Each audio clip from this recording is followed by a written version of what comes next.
this is a good segue to bring in what Mario wanted to talk about. Oh, we're already going here. Yeah, fill us in for those who. What's something Mario knows? Oh, there we go. There we go. There we go. Ooh. Rocking the, what is it, the 9.0? See who that is? That is a Stan Lee signature.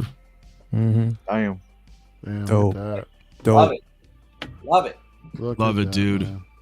So you wanted to talk about this one, though, man. So Yeah, I mean, it was just a suggestion, dude. I know. I mean, last Well, week we it's had Miguel in. on here, want to give him a reason to come back, you know. So talk a little Wolverine. yeah, Yeah, man. So it's been a while since I actually read this. It's been a minute since I checked it out, and it was interesting, dude. It was I really see the inspiration of where the Wolverine movie, you know, was really inspired from, dude. And you know, to be honest, I really liked that movie a lot until like the third act when I thought it fell apart. You know, but yeah, it was Silver yeah, Samurai. loosely inspired. Yeah, loosely inspired from the story, dude. I mean, this was shit. Some of the stuff that I heard about. I guess this takes place like, you know, after some event, and then Logan just goes off on his own.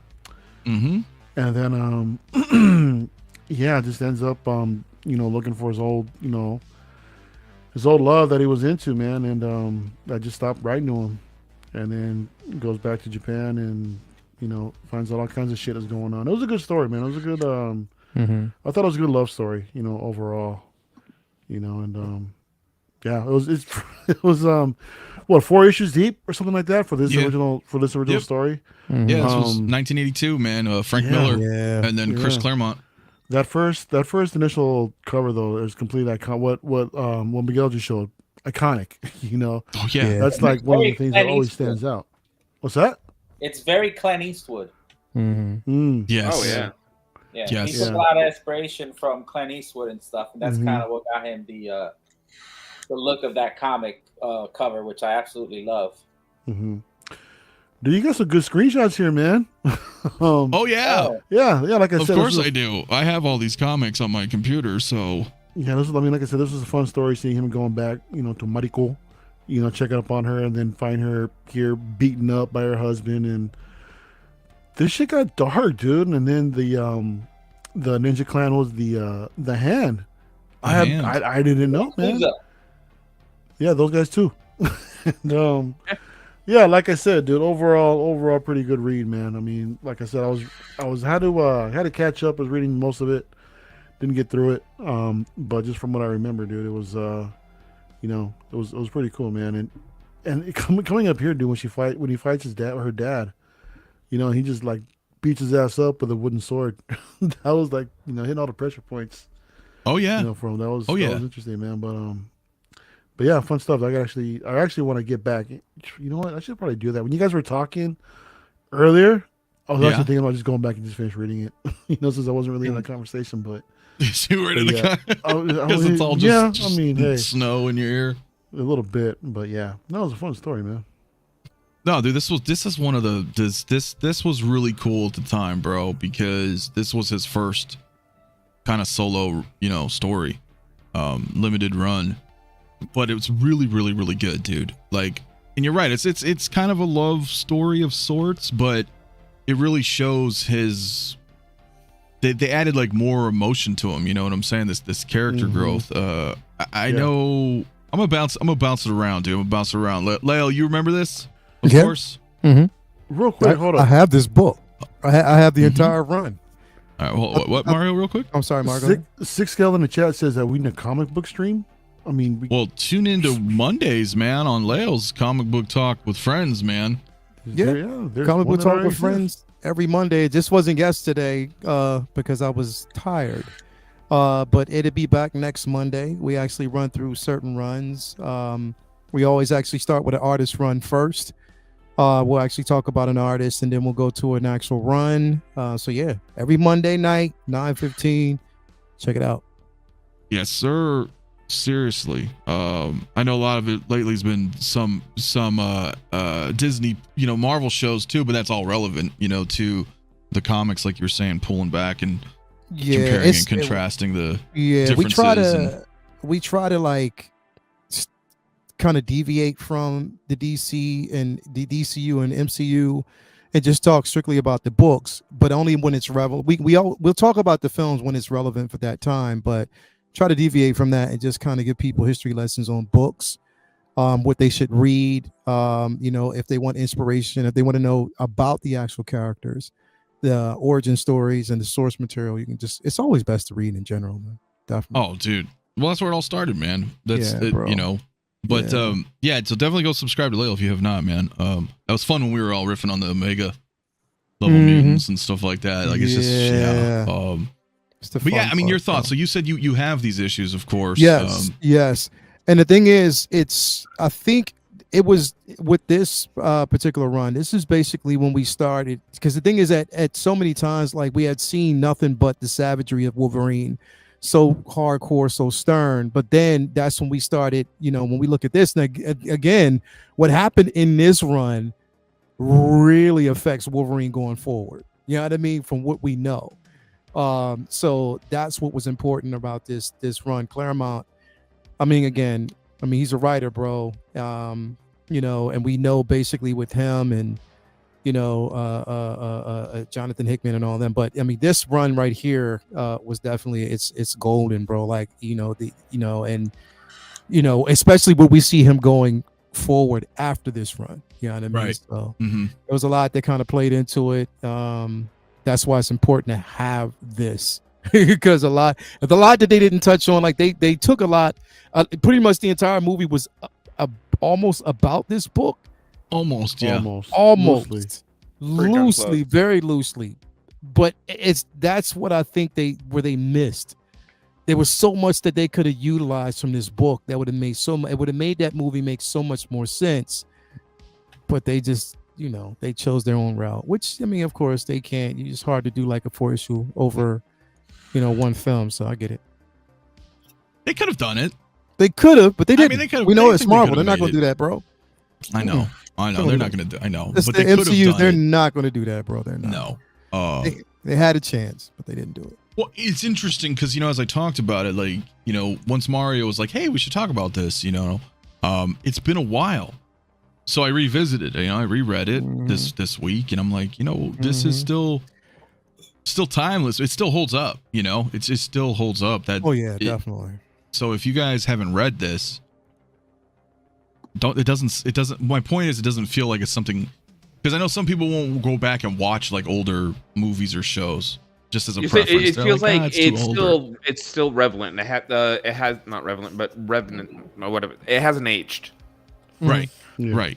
I agree with that. Like this within this character, you can read this now, and it still makes sense to everything else that you know about the character that's being written about him today.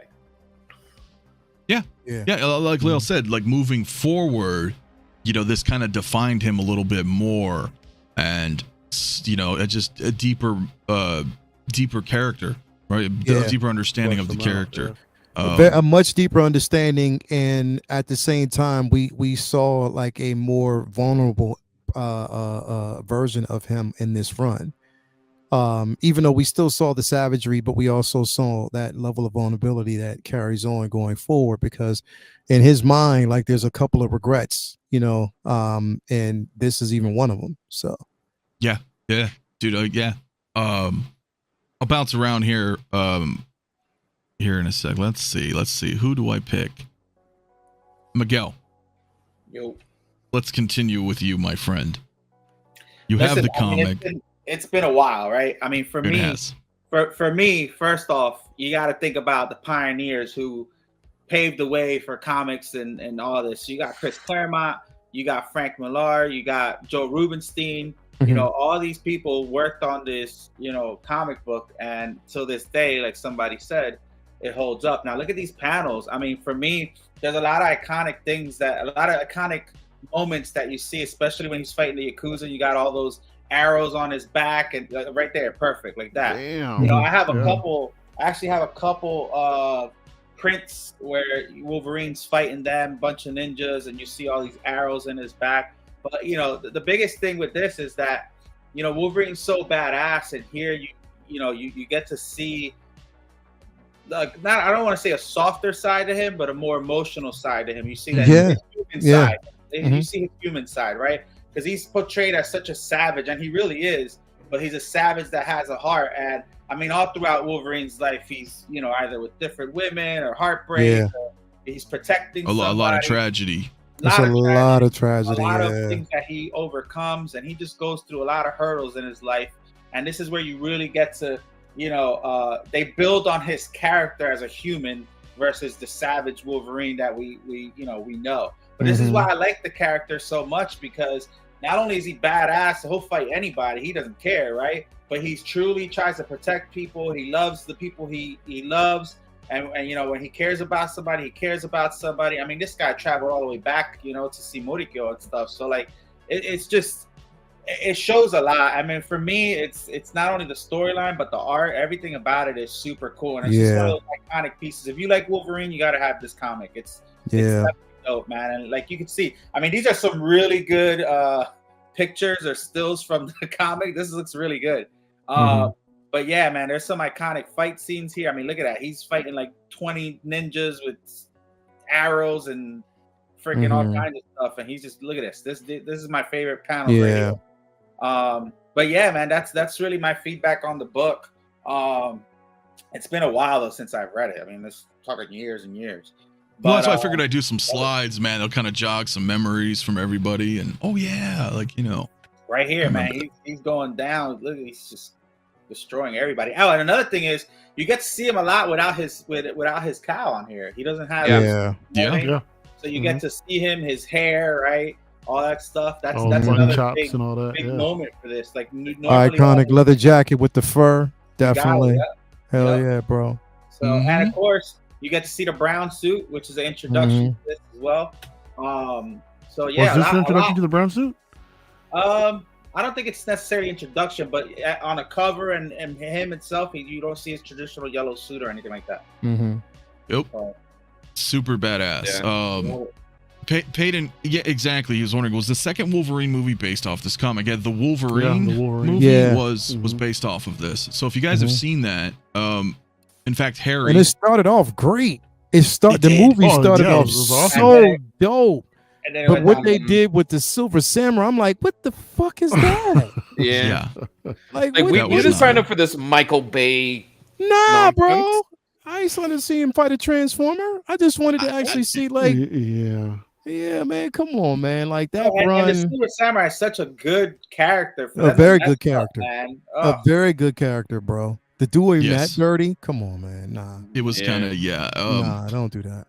So I would say, because with Harry, I know you didn't read this, but you've seen the Wolverine movie, so you understand what we're talking about, like how it was based upon it. Yeah, it's not the story that takes place in Japan, and I agree. The movie started off great, with the nuke going off in the back, and him going down the very visceral, right? And then it just kind of stopped being that way, and then just kind of became very just bland, I think. Because the story was beautiful, bro. It was and the thing is, it's crazy. Same director that we actually got for Logan, but it was just things where it changed up. And James Mangold killed it, but it was. But at the same time, we got to also keep in mind that there were certain restrictions on what Mangold could do at that point, and that's before Hugh Jackman championed him to do Logan. You know what I mean? So, I mean, I think the other thing is that these directors and stuff, they kind of want to put their spin on stuff. Like, I don't know, like sometimes I try to put myself in their shoes. Like, I know there's certain things they can and can't do, but at the same time, like if I were to take on a story and I'm a director, do I want to really keep it to its original form where really I'm not really getting credit for it? I'm just portraying what was in the comics, or do I want to put a spin on it that I could take credit for, that's going to add to the story, even though in this case it destroyed it? So that's what I think, it kind of gets a little iffy with these directors and stuff. But I think more and more now they're starting to see like, hey, you guys can put a spin on it, but stay true to the comic, and the fans are going to be there to support it. And usually those movies are the ones that end up being real good. Yeah. That is true. No, that is true. Very true. It is a good point, because I totally understand that too. I mean, you can even just take Zack Snyder, for example, and it's like he had a vision for his Justice League, right? His vision. Yes, there was a lot of Dark Knight there. Speaking of, but I appreciated it because I'm like, okay, so you're not directly like ripping the source, right? You're putting your own spin on it, your own vision to it. So I appreciate it. He's referencing it. He's making an homage to what came before. Yeah. So I get that because people want to take artistic liberties, but also try to stay, in my opinion, as close as the source material. It's a fine line to walk. It is. It's been probably a little bit for you, Sean, right? But you remember this issue. Is this starting to bring back some? Vaguely, yeah. Like, it's been a while. Like I was telling you on my way home from work, I read the entire series, but that was like a while ago, at least about a year or two ago. So it's not that fresh in my mind. But like when I was reading it, I couldn't put it down. It was so good. Like every time you finish an issue, you're just like, well, I don't care how late it is. Next book. Oh, because you went through like all. I remember you had that huge pack. Yeah, and it's just written so well.